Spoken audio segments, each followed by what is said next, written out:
paz a cada uno de ustedes, hermanos y amigos. Que Dios los bendiga. Estamos grabando este video con el propósito de aclarar o que juntos estudiemos lo que realmente la palabra nos quiere decir acerca de la doctrina del rapto secreto que se anuncia frecuentemente en los medios sociales, en YouTube, en Facebook, en muchas otras redes, y sin duda en algún momento ustedes han escuchado algo al respecto. Y por supuesto la doctrina del rapto está basado en una mala interpretación de la palabra de Dios. Absolutamente nada apoya esta idea o esta forma de pensar, esta doctrina. Así que el mensaje es para cada uno de ustedes, a los que creen que el rapto es una realidad y es una verdad, o quizás para ustedes que están investigando al respecto. Estaremos contestando algunas de las preguntas que se estarán haciendo. Así que la invitación es para que hoy juntos podamos analizar a la luz de la palabra de Dios lo que realmente el texto base en la que ellos se basan para afirmar que el rapto será una verdad o es una verdad, juntos podamos estudiar y nos salgamos de las dudas. Realmente de eso se trata, de que personalmente estudiemos la palabra de Dios. Y por supuesto, en el estudio de la palabra de Dios nos daremos cuenta de que la palabra rapto está completamente fuera de lugar. En ningún momento está escrito en la palabra de Dios, y en ningún momento los que escribieron la palabra de Dios inspirada por el Espíritu Santo tuvieron la más mínima intención de interpretar o de dar a conocer algo así. Pero antes de iniciar con el análisis del tema, con el estudio del texto base en donde está basado el rapto, busquemos los puntos en que ustedes y nosotros estemos de acuerdo. Entonces, ¿estamos de acuerdo que Jesús ya vino por primera vez? Si Jesús ya vino por primera vez, entonces estamos de acuerdo. Porque realmente los únicos, los que no están de acuerdo con la primera venida de Jesús, del Mesías, son los judíos. Ellos actualmente, la mayor parte de judíos no creen que Jesús ya vino a la tierra por primera vez, como nosotros lo creemos. Él vino a nacer en María, una mujer escogida de parte de Dios, y a través de ella nació Jesús, el Salvador del mundo. Eso es lo que nosotros creemos.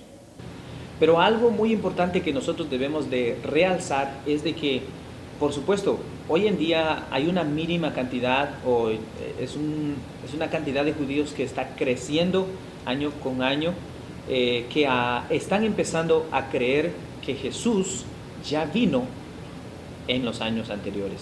Pero llegará un momento en donde todos los judíos, todos los israelitas creerán en la segunda venida de Jesús. Y entonces hay varios textos bíblicos, proféticos, que dicen que en algún momento van a decir: bendito el que viene en el nombre del Señor. Punto número 2. ¿Estamos de acuerdo en que Jesús está sentado a la diestra del Padre? En Marcos capítulo 16 y en el verso 19 dice de la siguiente manera: y el Señor Jesús, después que les habló, fue recibido arriba en el cielo y se sentó a la diestra de Dios. Claramente dice que Él, después que resucitó y se les apareció a muchos hermanos, Pablo dice como a 500 hermanos, dice que subió a los cielos y se sentó a la diestra del Padre. ¿Estamos de acuerdo, verdad? Perfecto. Pero también en Primera de Pedro, en el capítulo 3 y en el verso 22, dice también algo al respecto, y dice: quien habiendo subido al cielo está a la diestra de Dios, y a Él están sujetos ángeles, autoridades y potestades. Dos textos suficientes para que podamos estar de acuerdo en que Él ahora mismo, o desde el momento en que Él subió a los cielos, está sentado a la diestra del Padre Celestial. Punto número 3. ¿Estamos de acuerdo en que Jesús viene por segunda vez a la tierra?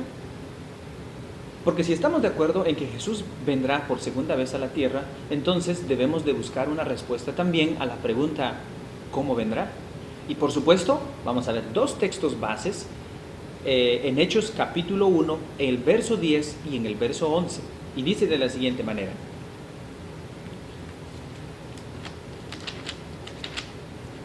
y estando ellos con los ojos puestos en el cielo, entre tanto que él se iba, ¿a dónde se iba? A los cielos. He aquí se pusieron junto a ellos dos varones con vestiduras blancas, los cuales también les dijeron: varones galileos, ¿por qué estáis mirando al cielo? Imaginarse ese evento cuando estaban reunidos y Jesús desciende a los cielos, y entonces dos ángeles se le aparecen a los discípulos y ellos, por supuesto, estaban con la mirada hacia arriba, y el mensaje de los ángeles fue este mismo Jesús que ha sido tomado de vosotros al cielo, así vendrá como le habéis visto ir. Entonces, lo que están anunciando los ángeles es de que de la manera en que Jesús subió al cielo, de la misma manera dice que va a descender. ¿Estamos de acuerdo, verdad? Ok. En Apocalipsis capítulo 1 y en el verso 7 dice también algo muy importante. He aquí viene en las nubes, y todo ojo le verá, y los que le traspasaron, y todos los linajes de la tierra harán lamentación por él. Contestando a la pregunta, ¿cómo será la venida del Señor? Tenemos el mensaje de los ángeles que dijeron: así como le habéis visto ir, así descenderá al cielo. En Apocalipsis capítulo 1, verso 7, dice que todo ojo le verá. Así que, si estamos de acuerdo con esas dos escrituras, pues sigamos entonces. Punto número 4. Estamos de acuerdo que nadie sabe de la segunda venida de Jesús, ¿verdad? Es un hecho de que ni los ángeles, ni incluso el mismo Jesús, cuando él estaba en la tierra predicando, él dijo: nadie sabe de la segunda venida, solamente el Padre Celestial. Y por supuesto, más adelante en Primera de Tesalonicenses capítulo 5, verso 2 y el 3, también dice: pero acerca de los tiempos y de las ocasiones, no tenéis necesidad, hermanos, de que yo os escriba. Dice: porque vosotros sabéis perfectamente que el día del Señor vendrá como ladrón en la noche. Y en Marcos capítulo 13 y el verso 32 también dice: pero de aquel día y de la hora nadie sabe. De aquel día en que Jesús vendrá, nadie sabe. Ni aun los ángeles que están en el cielo, ni el Hijo, sino solamente el Padre. Dos textos tenemos. Y por supuesto, tener otra enseñanza que va en contra de lo que está escrito aquí, pues es realmente meternos en problemas. No estamos indagando en teología de hombres, en pensamientos de hombres. Lo único que estamos haciendo es leyendo la palabra de Dios. Y ahí dice que nadie sabe de la segunda venida de Jesús. ¿Estamos de acuerdo? Perfecto. Ahora sí, vamos a ir al texto base de esta doctrina y luego haremos algunas preguntas que nos darán las respuestas a las cuestiones que nosotros tengamos. Primera de Tesalonicenses, capítulo 4, desde el verso 13 al verso 17. Creo que está haciendo mucho calor.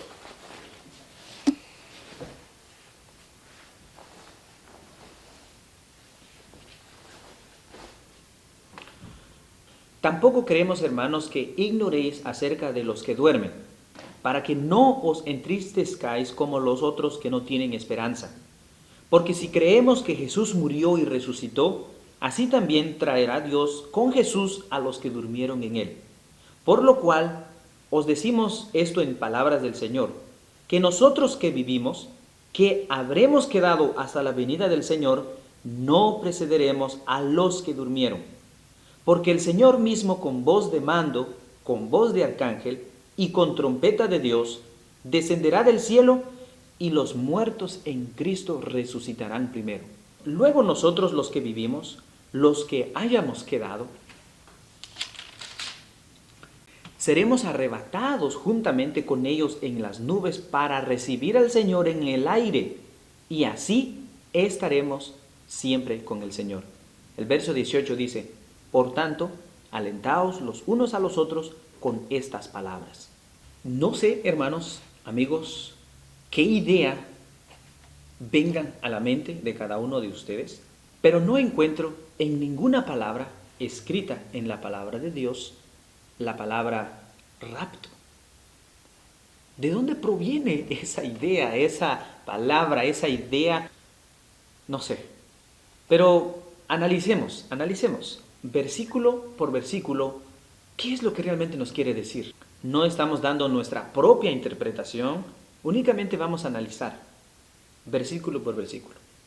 En el versículo 13, Pablo está entrando en este tema de una preocupación quizás de nuestros hermanos en Tesalónica que tenían acerca de los hermanos que habían fallecido, que habían muerto.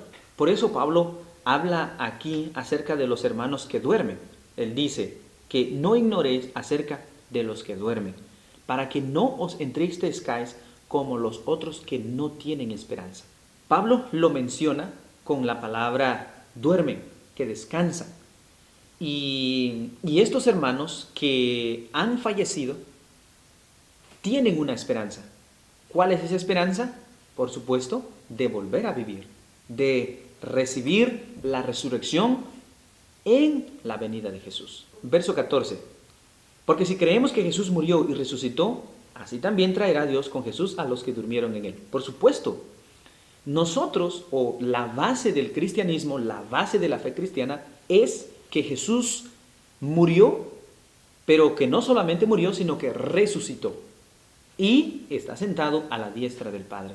Y por supuesto, esa es la fe, esa es la esperanza, de que cada uno de nosotros, todos los que creemos en Cristo Jesús, podamos tener también la misma realidad que Jesús tuvo, de resucitar de entre los muertos. Aunque, por supuesto, el bautismo figura de una o de otra manera la resurrección espiritual de cada uno de nosotros. Verso 15. Por lo cual os decimos esto en palabras del Señor, que nosotros que vivimos, que habremos quedado hasta la venida del Señor, no procederemos a los que durmieron. Ok, nosotros, los que vivimos hasta la venida del Señor, por supuesto, si estamos vivos, si habremos muerto, tendremos esa esperanza, si hemos muerto, con esa esperanza. Pero si estamos vivos, dice el apóstol Pablo, que no nos adelantaremos a aquellos que han muerto. Esto realmente me viene a la mente también la idea de que si los que hoy mueren están en el cielo, según es la creencia de muchos, entonces, ¿por qué tienen la necesidad de resucitar? Si están vivos, están gozando con el Señor. Pero por supuesto, ese es otro tema, vamos a hablarlo quizás más adelante. Verso 16. Porque el Señor mismo con voz de mando, con voz de arcángel y con trompeta de Dios, descenderá del cielo y los muertos en Cristo resucitarán primero. No encuentro hasta en este momento que esa venida del Señor Jesús o la resurrección de los muertos o la transformación de nuestros cuerpos que vamos a estar vivos, no encuentro la palabra silencio, no encuentro la palabra secreto, únicamente encuentro que va a ser un suceso espectacular en el mundo entero. No encuentro que tenga la intención de que Jesús venga y que se los lleve al cielo. O sea, no encuentro en este versículo a esa creencia. Únicamente dice que los que murieron en Cristo Jesús resucitarán primero.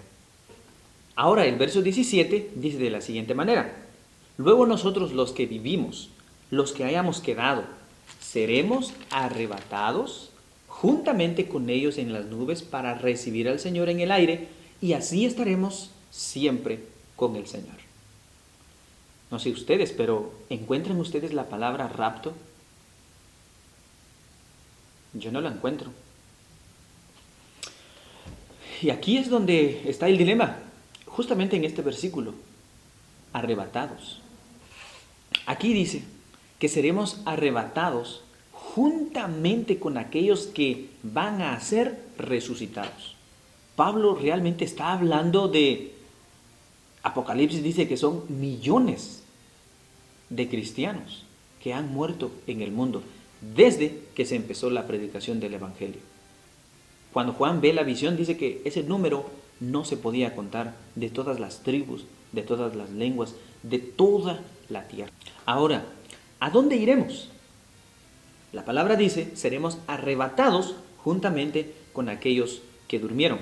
Y dice, seremos arrebatados juntamente con ellos en las nubes. En las nubes. Ahora, dice, para recibir al Señor en el aire. Y así estaremos siempre con el Señor.